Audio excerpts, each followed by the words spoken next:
Yung gusto mo nga bumili ng merienda sa tuwing hapon pero hindi ka makabili dahil nga sa sobrang init ng panahon. Kaya naman gumawa na lang ako dito ng isang masarap na merienda at pwede kong i-share sa inyo kung ano ba ginawa ko. Napakasimple lang at kayang-kaya ninyo. Ang pangunahin nating sangkap dito ay ang kalahating kilong glutinous rice flour. Lalagay lang natin sa isang medyo malaki-laking bowl, nakakasya itong ating kalahating kilo.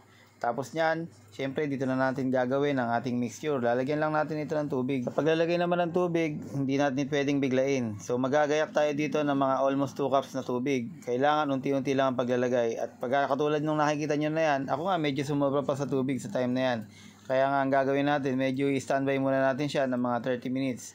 Ngayon naman yung nakikita ninyo ay mga linga or sesame seeds. Bali ang gagawin natin dito sa ating mga sesame seeds ay tutustahin natin. Kagaya ng nakikita ninyo, medyo mahina lang ang apoy at tapos nga niyan ay hahalu-haluin lang natin hanggang sa maging pantay ang mga kulay nito. Katulad ng nakikita nyo sa video, nag-brown na siya. At kapag ganyan na nga ang kulay, ay maghintay ka lang ng mga ilang segundo pa tapos magiging mas dark pa siya dyan sa nakikita ninyo. Katulad nyan, pwede na nga yan. At ang gagawin naman natin ay isasalin natin sa isang lalagyan or kung meron kayong almires, gawin ninyo ay durugin ninyo gamit ang inyong almires o pandikdik.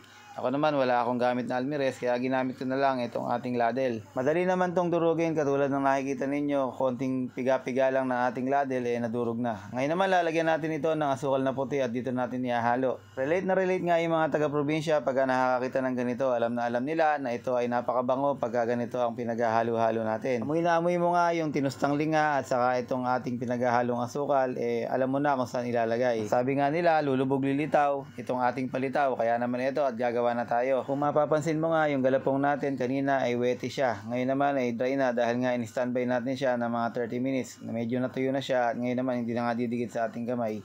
At nilagyan na nga natin ng ating ube peelings. Ito lang yung magsisilbing palaman dito sa ating ginagawang palitaw. So ayan, meron na tayong nilagang tubig o pinapakulong tubig pala at dyan na nga natin nilagay yung ating mga ginawa. So yun, pagka lumutang na, nangangahulugan, naluto na nga. Napakadali lang nitong gawin guys, hindi na kayo mahihirapan dahil nga uso nga ngayon ang mga gumagawa ng merienda sa bahay-bahay dahil sa sobrang init nga. Talaga namang pwede na kayong gumawa dyan at gayahin nyo to. Yung kanina nga, binabad ko lang sa medyo malamig na tubig. Tapos nga, doon ko nga pinalamig to. At ngayon naman, sinala ko nga at nilagay ko na nga dito sa ating kinayod na niyog. So ito yung magiging silbing dredging compound niya. So yun, kung ano lang nasabi ko, basta sinabi ko na lang, dito natin i-dredge. So alam ko sa inyong lugar, meron pa kayong tinatawag na mga ibang tawag dito. Dito sa amin, palitaw lang to. Tapos sa iba naman, sasabihin ay mochi, ganun lang. Basta kung ano lang yung maisipan yung tawag, okay na yan.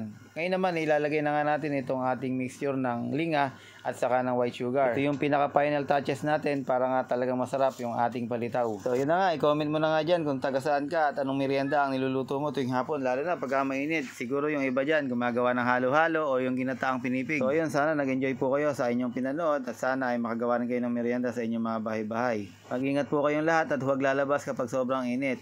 Iwasan niyo po ang magkasakit.